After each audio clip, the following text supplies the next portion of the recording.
Samantala, hindi bababa sa 50 ang nasawi matapos sumiklab ang apoy sa isang high-rise building sa Hong Kong. Sa ngayon, ayon sa Hong Kong authorities, nagpapatuloy pa ang search and retrieval operations habang hinahanap pa ang nasa higit 200 katao. Narito ang balitang abroad, hatid ni Son Santiago.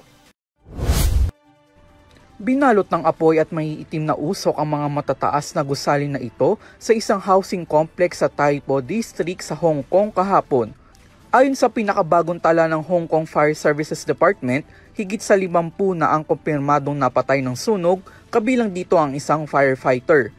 Higit naman sa 270 na residente ang nawawala pa. Ang nasabing housing complex ay tinatawag na Wang Fuk Court na binubuo ng 8 31-story block at binabahayan ng higit sa 4,500 na residente. Base sa mga international media, nagsimula ang sunog dakong mag-aalas 3 ng hapon at mabilis na kumalat sa 8 blocks para umabot ito sa ika-5 alarma kinagabihan. Bagamat hindi tinitignang dahilan ng Hong Kong government, makikita sa video na ang nasabing complex ay under renovation na pinapaligiran ng mga bamboo scaffolding at green construction netting.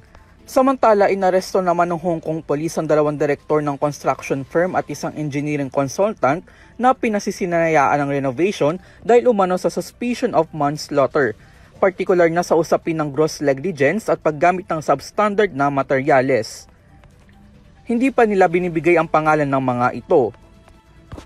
Sa kabilang banda, nilinaw din nila na wala pang opisyal na dahilan tungkol sa tunay na sanhi ng sunog. Habang patuloy pa rin sa pagsugpo ng apoy, idineklara ng kanilang fire department na fire under control na ang complex sa 4 na 8 gusali ngayong araw.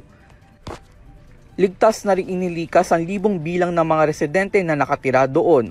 Ayon naman sa Foreign Affairs Department ng Pilipinas na ipinasa sa kanila ng Philippine Consulate General in Hong Kong, mayroon umano silang natanggap na mga unverified reports na may mga natrap na Pilipino domestic workers sa nasabing sunog.